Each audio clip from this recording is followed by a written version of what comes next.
Je lis du livre de Actes des Apôtres, chapitre 9, les versets 6 et 7, ce qui suit.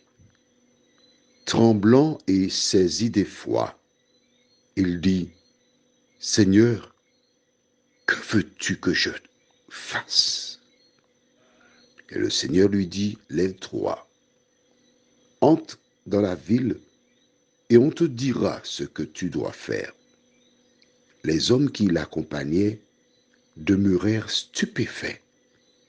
Ils entendaient bien la voix, mais ils ne voyaient personne. Prions. Notre thème, c'est « Que veux-tu » Notre Seigneur, notre Dieu, à travers ces versets, tu désires nous parler. Saul de Tarse avait son projet, mais Jésus l'arrêta sur la route de Damas pour communiquer avec lui. Tandis que nous analysons ces versets, Seigneur, que ton esprit nous aide à comprendre. Nous t'en prions au nom de Jésus pour ta gloire éternelle. Amen. La Bible déclare, dans les derniers jours, Dieu parlera à ses enfants de différentes manières, par des songes, des visions. Mais le premier moyen, c'est l'utilisation de l'homme au service de l'homme. Rappelle-toi, il avait dit dans Matthieu 28, versets 18 à 20, « Tout pouvoir m'a été donné dans le ciel et sur la terre. Allez, faites de toutes les nations des disciples, les baptisant au nom du Père, du Fils et du Saint-Esprit. Et voici, et enseignez-leur à observer tout ce que je vous ai prescrit. Et voici, je suis avec vous tous les jours jusqu'à la fin du monde. » Jusqu'à présent, depuis son départ dans Acte 1, Dieu utilisa des humains pour s'adresser aux hommes, pour tourner leur regard vers lui.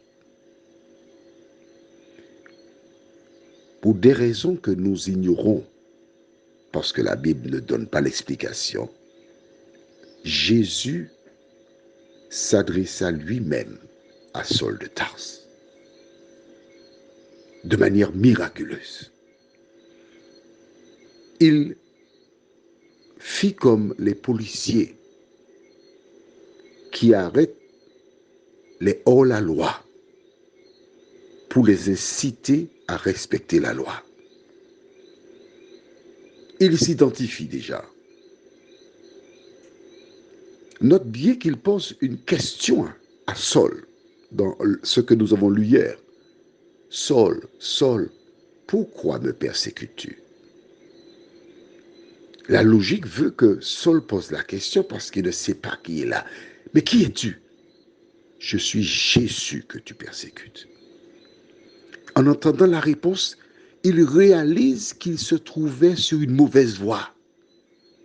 Il réalise qu'il roulait en sens interdit. Il réalise qu'il était dans l'erreur. Comment a-t-il réalisé cela?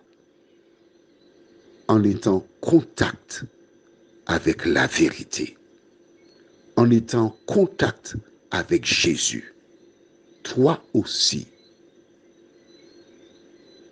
tu te trouves sur une voie. Est-ce que c'est la voie de l'erreur? Es-tu comme Saul de Tarse, circulant dans le mauvais sens?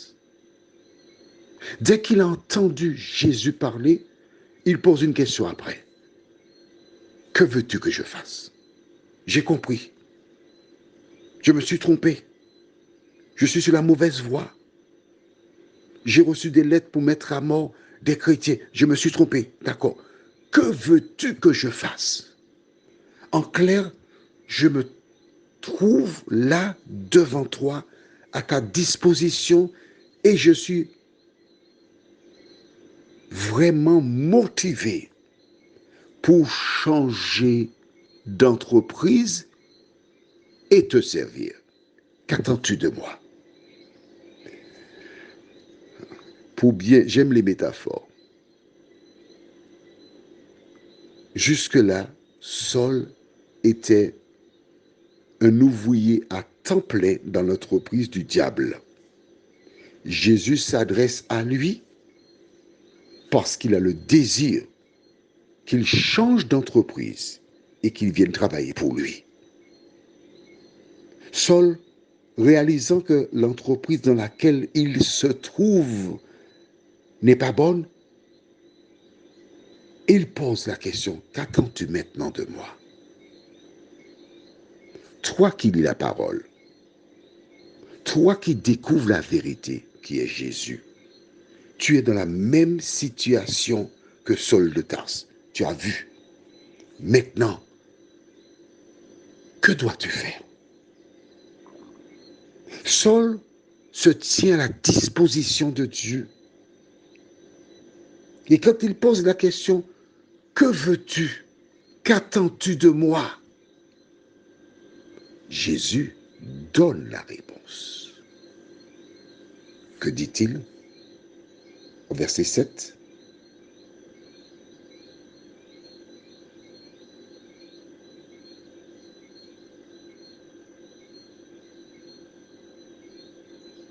Les autres entendaient la voix, donc furent des témoins oculaires, mais ils ne voyaient personne.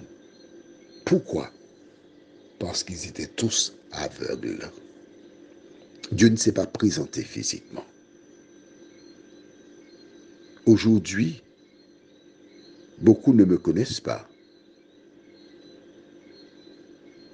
mais tous entendent ma voix qui diffuse la parole de Dieu, exactement comme ce fut le cas ce jour-là pour Saul et ses amis. Prions. Éternel notre Dieu, notre Père, couché dans notre lit, assis au véhicule, assis dans nos véhicules, la parole arrive à nos oreilles exactement comme ce fut le cas de Saul de Tarse. À la lumière de ce que nous avons déjà découvert dans la parole, aide chacun à dire, Seigneur, que veux-tu que je fasse? Il nous a déjà donné la réponse dans les Écritures. Fais de nous des étudiants diligents de ta parole, sachant que l'homme ne vit pas de pain seulement, mais aussi de toute parole qui sort de la bouche de Dieu. Merci pour ta parole, ô Dieu. Aide-nous à la dévorer, nous t'en prions, au nom de Jésus, pour ta gloire éternelle. Amen. Je te souhaite une excellente journée sous le regard de Dieu.